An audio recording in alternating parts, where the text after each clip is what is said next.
죽은 사람의 혼을 위로하기 위해 지내는 제사를 위령제라고 합니다. 이 위령제는 개인적인 죽음과 집단적인 죽음에 따라 의식의 형태가 달라진다고 하죠. 2004년 9월 28일 추석 당일, 그날 이른 새벽에 한 사람이 낡은 빌라 지하방을 찾았습니다. 과일과 술 등을 소박하게 챙겨온 그는 어두침침하고 낡은 방 안에서 누군가를 위한 위령제를 지내주었습니다. 그리고 조용히 마음속으로 명복을 빌었습니다. 내가 범인을 꼭 잡아줄 것이다. 이곳에서의 삶은 잊고 좋은 곳으로 가라. 그 형사에게는 눈도 감지 못하고 고통스럽게 죽어간 피해자를 위해 꼭 해결해 주어야만 하는 사건이 있었습니다. 40일이 넘는 시간 동안 담당 형사들 모두 기도하는 마음으로 매달렸다는 이 사건은 2004년 8월 27일 처음으로 세상에 알려졌습니다. 어느 빌라 지하 새방에서 악취가 심하게 난다. 그곳에 살던 여자도 며칠째 보이지 않는데 아무래도 무슨 일이 난 것 같다. 라는 신고였습니다. 신고를 받고 현장에 도착한 강력반 형사들이 방문을 열었고요. 차마 눈 뜨고는 볼 수 없는 광경과 마주해야 했습니다. 피로 범벅이 되어 있는 방 안에서 이미 심하게 부패된 피투성이의 변사자가 발견이 된 것입니다. 변사자는 여성이었고 수차례 칼에 찔린 상태로 배에는 칼이 꽂혀 있는 모습이었습니다. 사망한 사람은 34살의 여성 마모 씨였습니다. 1차적으로 사건 현장만 놓고 보았을 때 가장 먼저 주목할 수 있었던 것은 시신이 피해를 당한 모습이었습니다. 범인은 여성을 단순히 칼로 찔러 죽인 것이 아니라 가슴 부위를 집중적으로 공격했고요. 마지막에는 범행 도구였던 칼을 가슴에 그대로 꽂아 놓은 뒤에 사라졌던 것입니다. 이것은 보통 원한 관계에 의한 살인일 때 많이 나타나는 모습이라고 볼 수 있죠. 따라서 경찰은 원한 관계, 면식범에 의한 살인사건으로 보고 처음에는 이 피해 여성 주변 인물들을 상대로 수사를 시작했어요. 이 피해자 마 씨가 노래방 도우미 생활을 하던 여성이었는데요. 혹시 치정관계나 채무관계에 얽혀있지는 않았는지에 대해서 탐문수사를 했지만 여기선 아무런 성과가 없었습니다. 그녀와 가까웠던 애인과의 관계에 문제가 있을 가능성도 열어두었지만 사건과의 연결점은 찾을 수가 없었습니다. 경찰은 시신의 상태 이외에 현장에서 발견할 수 있는 여러 단서들을 찾기 시작했어요. 하지만 사체에 꼽혀있던 흉기에서는 예상외로 범인의 지문이 발견되지 않았습니다. 머리카락도 떨어진 게 하나도 없었어요. 또한 현장 여기저기에서 발견된 족적은 245mm의 여성용 슬리퍼였습니다. 그런데 이상한 점은 여성을 7번이나 칼로 찌르는 동안 칼에 남아있을 지문까지 지우고 또는 장갑을 끼거나 이런 식으로 지문을 남기지 않고 달아날 정도로 치밀했던 이 범인이 자신의 족적은 보란듯이 여기저기 남겨두었다는 사실입니다.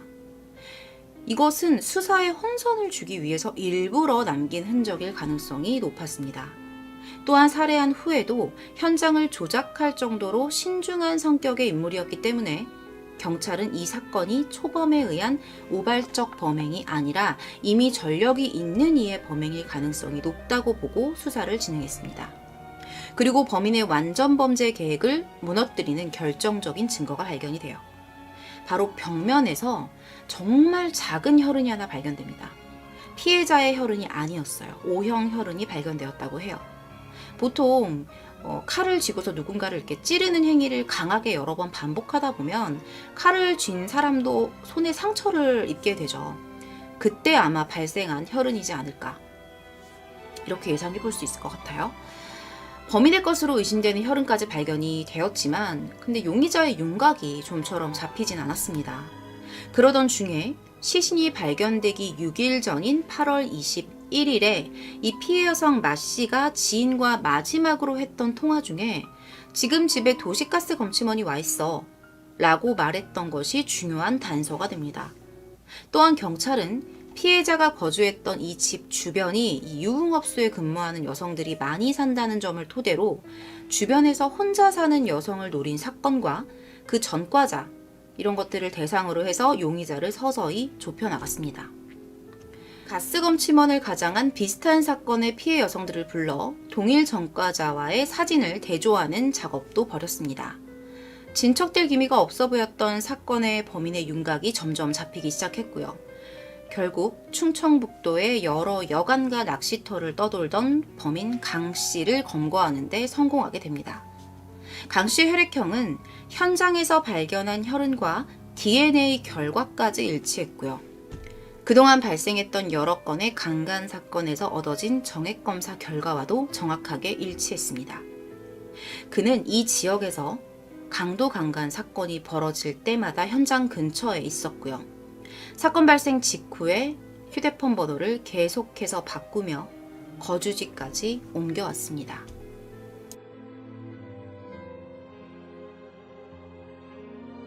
사건이 발생한 것은 시신이 발견되기 6일 전인 2004년 8월 21일이었습니다.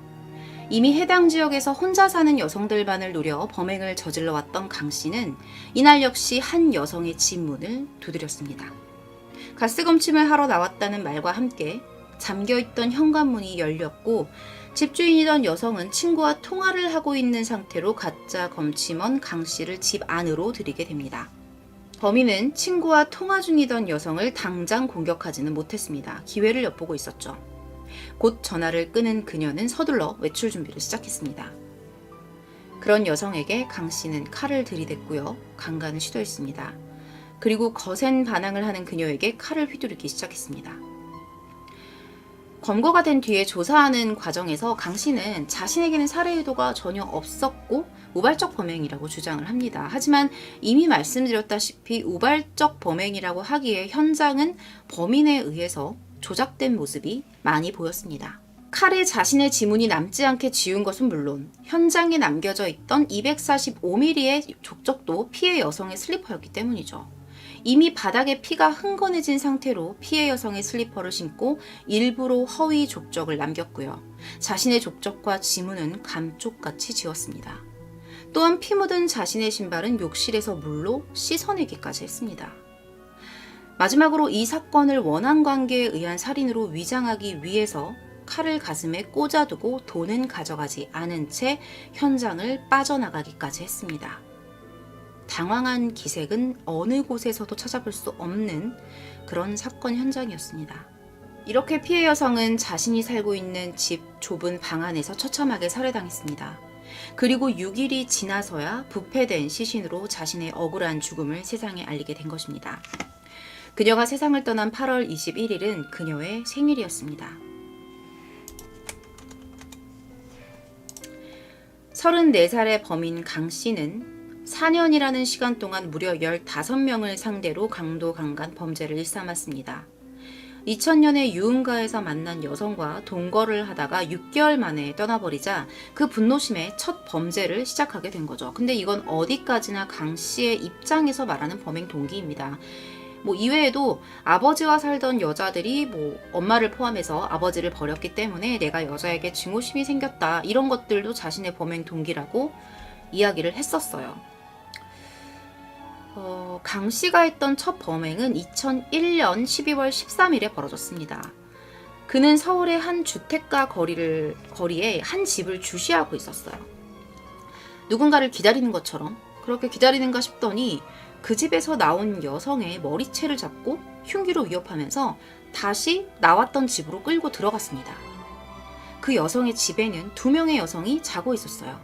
이 붙잡힌 여성이 친구들이랑 놀다가 집으로 돌아가려고 나오던 길이었던 거죠. 강 씨는 여성들의 돈을 강취하는 것은 물론 모두 이불을 뒤집어 쓰게 한 뒤에 3명의 여성을 번갈아가며 강간했고요. 입에 담지 못할 변태적인 행위까지 했습니다. 그리고 여성들에게 이불을 덮고 있으라고 한 뒤에 자신은 조용히 집 밖으로 빠져나왔습니다. 이런 식으로 범행을 반복하다가 붙잡히긴 했지만 초범인데다가 모든 범행이 드러나지는 않았기 때문에 징역 3년, 집행유예 4년 선고에 그쳤습니다. 강 씨에게 당한 피해 여성만 약 15명이었습니다. 밝혀진 케이스만 15건이었어요.